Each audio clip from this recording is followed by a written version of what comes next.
Assalamualaikum warahmatullahi wabarakatuh. Apa kabar anak-anakku kelas 6? Semoga kalian selalu diberi kesehatan dan selalu semangat dalam belajar. Nah, di semester genap ini kalian akan belajar bersama Bunda Maya. Kalian pasti kenal siapa itu Bunda Maya. Nah, kalau semester 1 kemarin kalian belajar bersama Bunda Febri, kali ini di semester genap kalian akan belajar bersama Bunda Maya. Jadi di semester genap ini kalian harus lebih semangat dan lebih rajin dalam belajar. Nah, sebelum pelajaran Bunda mulai, mari kita awali pelajaran hari ini dengan doa. Masih ingat kalian doa sebelum belajar? Ayo kita berdoa bersama-sama mengucapkan doa sebelum belajar. Doa sebelum belajar dimulai. Bismillahirrahmanirrahim. Raditu billahi robba wa bil islami dina wa bi muhammadin nabiyya wa rasula. Rabbi zidni ilma warzuqni fahma. Amin.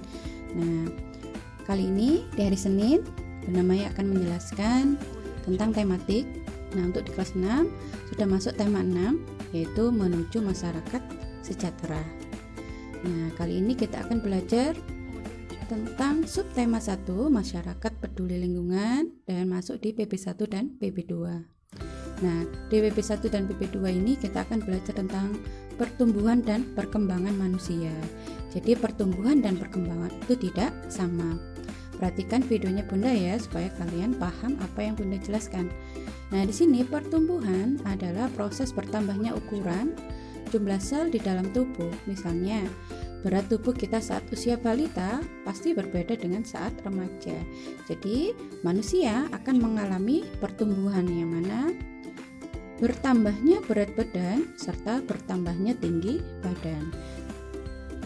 Terus, yang kedua, ini ada perkembangan. Nah, apa itu perkembangan? Perkembangan yaitu proses pendewasaan atau pematangan organ-organ tubuh manusia. Contohnya, bertambah atau berubahnya fungsi organ tubuh manusia. Jadi bedanya di sini pertumbuhan dan perkembangan. Kalau pertumbuhan itu terlihat jelas dari luar.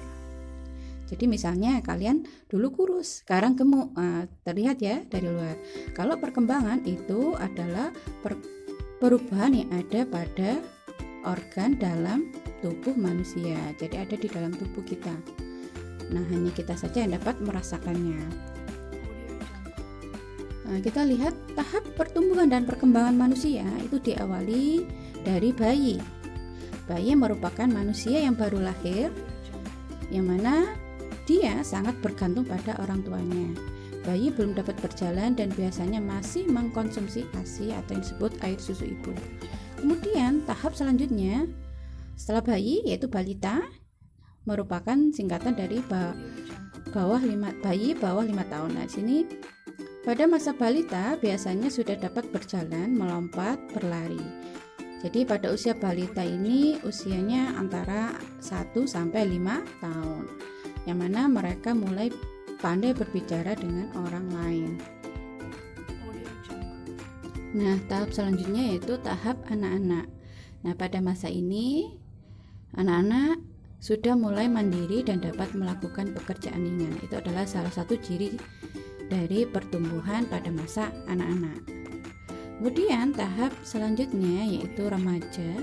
Setelah anak-anak kita menuju remaja, yaitu remaja adalah masa peralihan dari anak-anak menuju dewasa. Nah, pada masa ini manusia mulai mengalami yang namanya pubertas. Kemudian setelah remaja kita akan memasuki tahap dewasa, yang mana masa ketika manusia sudah melewati masa pubertas dan manusia dewasa sudah dianggap mampu berpikir secara matang, sudah mulai berkeluarga dan memiliki keturunan. Kemudian tahap yang terakhir yaitu tahap lansia, yang mana merupakan singkatan dari lanjut usia. Nah, pada masa ini manusia akan mulai beruban pada rambutnya, kulitnya keriput, massa otot dan tulang menurun. Maksudnya apa? Kemampuan otot dan tulangnya semakin melemah. Penglihatan dan pendengaran juga berkurang. Jadi kalau dibuat bagan seperti ini ya. Jadi tahap pertumbuhan dan perkembangan manusia dimulai dari bayi, balita, anak-anak, remaja, dewasa, dan lansia. Di situ bayi usianya dari 0 sampai 24 bulan. Terus balita usianya 2 sampai 5 tahun dan anak-anak 5 sampai 12 tahun.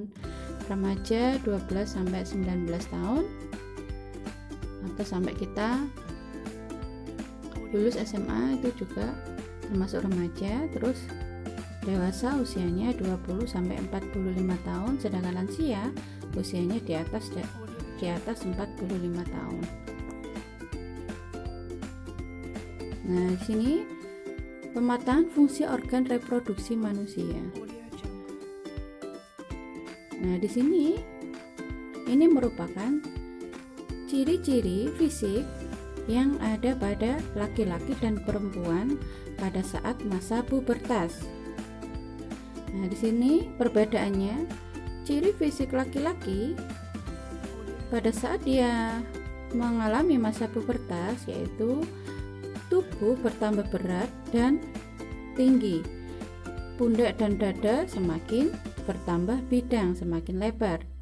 Tangan dan kakinya bertambah besar, tumbuhnya jakun yang ada di tenggorokan, serta suara berubah menjadi berat atau bass, dan tumbuhnya rambut-rambut di sekitar ketiak dan di atas mulut yang disebut kumis, serta tumbuh jerawat. Nah, itu ciri-ciri pada laki-laki, ciri-ciri fisik, perubahan fisik pada saat masa pubertas.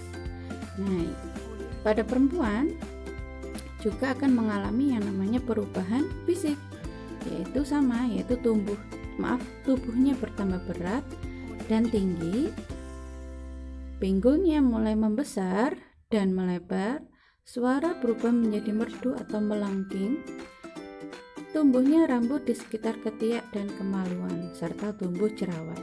Nah, jerawat ini hampir sama ya laki-laki dan perempuan. Jika kalian sudah tumbuh jerawat, berarti kalian akan memasuki yang namanya tahap masa pubertas. Nah, setelah kita belajar masa pubertas masa pubertas dan tahap pertumbuhan dan perkembangan manusia, kita akan belajar tentang pengertian interval nada. Nah, interval nada adalah jarak antara nada satu dengan nada lainnya, yang mana antara nada ada yang berjarak satu nada, ada pula yang berjarak setengah nada. Ada 5 nada yang berjarak sama dan 2 nada yang berjarak setengah. Jadi seperti ini. Ada 1 1 setengah, 1 1 1 setengah. Nah, kalian masih ingat enggak? Ini kayaknya sudah pernah dijelaskan sama Bunda Febri. Untuk selanjutnya, pada interval nada itu juga disebut selang nada. Nah, dalam interval nada terdapat yang namanya jarak antar nada. Nama-nama interval nada ini ada banyak ya, yaitu ada prim, second, third, fourth, quint, sixth, septim, dan oktav. Ini tergantung jaraknya. Nah, jadi ini interval memiliki beberapa jenis. Nah, ini yaitu yang pertama prim, dia memiliki jarak nada atau interval nada satu ke nada yang sama, misalnya do ke do. Nah, selanjutnya kamu baca sendiri ya anak-anak. Kalian harus membaca dan memahami video yang Bunda jelaskan. Nah, untuk tugas PP1 dan PP2 kalian mengerjakan IPA yang ada di buku kalian pada halaman 4, 8, dan 9, ditulis langsung di buku paket. Kemudian kalau sudah mengerjakan, kalian store foto tugas langsung di Google Classroom-nya Bunda Maya. Nah, sekian penjelasan dari Bunda Maya. Bunda Maya mohon maaf apabila ada salah dalam menjelaskan. Nah, semoga kalian lebih semangat lagi belajar ya. Nah, sekian dari Bunda Maya. Wassalamualaikum warahmatullahi wabarakatuh.